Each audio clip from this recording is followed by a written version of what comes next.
subscribe to my channel and also press this bell icon. नमस्कार दोस्तों इस समय की सबसे बड़ी और ब्रेकिंग न्यूज़ जो आ रही है वह आ रही है शिक्षा मित्रों के लिए और इको गार्डन से। उमा देवी जी ने रात को दिया शिक्षा मित्रों के लिए संदेश, क्योंकि अब 2 या 3 दिन ही शेष रह गए हैं शिक्षा मित्रों के हक पाने के लिए। तो चलिए देखते हैं क्या कहती हैं उमा देवी जी। 93वां दिवस सायंकालीन बेला इको गार्डन मैदान। मैं उमा देवी उत्तर प्रदेश के समस्त शिक्षा मित्र भाई बहनों से मात्र एक अपील करूंगी, धैर्य बनाए रखिए। मंजिल कई बार कहा गया कि अब मिल रही है, आज मिल रही है, कल मिल रही है, और इस आश्वासन में पूरा साल चला गया है। अभी भी आप साहस, धैर्य, हिम्मत, हौसला न खोइए, लगे रहिए अपने मिशन में। यदि कहीं से कोई परेशानी होगी तो मात्र गिनते 4 दिन और बचे हैं।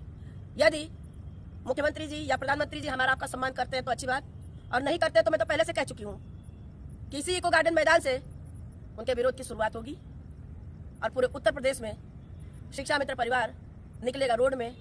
उसके साथ 101 ब्राह्मण भाई जिन्होंने जनेऊ का परित्याग किया, वो सुहागिन बहनें जिन्होंने अपना केस का परित्याग किया, निकल करके हकीकत की कुंडली जनता के बीच में एहसास कराएंगी। समय थोड़ा सा बचा है और यह समय बड़ा बहुमूल्य है बीजेपी सरकार के लिए। आज भी सरकार यदि आश्वासन पे टालती है तो ये उनका दुर्भाग्य होगा। सौभाग्य शिक्षा मित्र परिवार का इसलिए कहूंगी कि हम लोगों ने मौत का जो मंजर देखा, मौत के मंजर के बाद हम तब भी पठन पाठन के कार्य में गुणवत्ता देते रहे, इसलिए कि 20 साल बाद वो बच्चे या समाज में कोई ये ना कह सके कि किसी गुरु ने इनके साथ ऐसा व्यवहार किया था कि इनका पठन पाठन बिगड़ गया। क्योंकि हमारी परिस्थितियों को कोई नहीं देखेगा 20 साल बाद कि हम भूख से तड़प रहे थे, हम दवा के लिए असहाय थे, हमारे घरों में रोटी के लाले पड़े थे, हमारे घरों में मौत का कोहराम मचा था और लाशों से लिपटे कफन की राजनीति हो रही थी। ये दुर्भाग्य मेरे परिवार का था। ये 20 साल बाद कोई नहीं याद रखेगा, लेकिन उस बच्चे का भविष्य जब बिगड़ता है तो पूरी दुनिया कहेगी कि इसको पढ़ाने वाला गुरु सही नहीं था। इसलिए मैंने अपने भाई बहनों को जो मिशन दिया, मेरे भाई बहनों ने अपने मिशन में लगकर काम किया। आज बीजेपी सरकार से मात्र एक अपील रहेगी कि धरातल पे भी हमने 20 साल काम किया है। अगर आप हमारे काम का मूल्यांकन करेंगे, उठा के देखिएगा, जनगणना, बाल गणना, पशु गणना, पल्स पोलियो, सरकारी डिपार्टमेंट या प्राइवेट डिपार्टमेंट जितने भी काम रहे हो, मेरे भाई बहनों ने बखूबी निभाए हैं। और आज अगर आप न पहचान पाएंगे तो शायद ये आने वाले समय में बीजेपी सरकार के काली फेहरिस्त में सबसे पहले नंबर पर शिक्षा मित्र का दुर्भाग्य लिखा खड़ा होगा। क्योंकि जन्म बीजेपी सरकार ने दिया, मुख्यमंत्री कल्याण सिंह जी आज राज्यपाल है राजस्थान के। काश एक बार बीजेपी सरकार सोच ली होती कि ये पढ़े लिखे नौजवान जिनको मैं गर्त में डाल रहा हूँ, 20 साल बाद इनकी जीवनी कहाँ जाएगी। हमारी तो जीवनी गई, साथ साथ हमारे बच्चों की गई।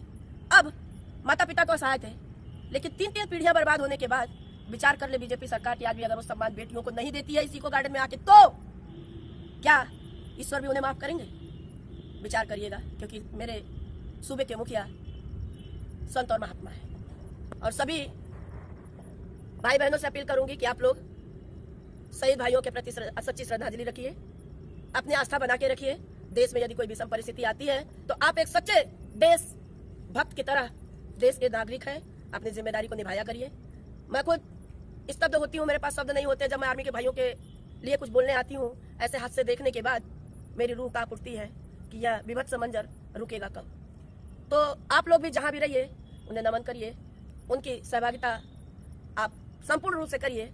और सरकार से अपील भी करूंगी कि ऐसे मामलों में आप इतना लंबा समय मत लिया करिए, क्योंकि ठीक है हम लोग तो बदनसीब थे, 20 साल सेवा दिए तब भी आप लोग हम लोगों का मूल्यांकन नहीं कर पाए। 2 साल इधर भी चला गया, लाशों का अंबार खड़ा रहा तब भी नहीं मूल्यांकन कर पाए।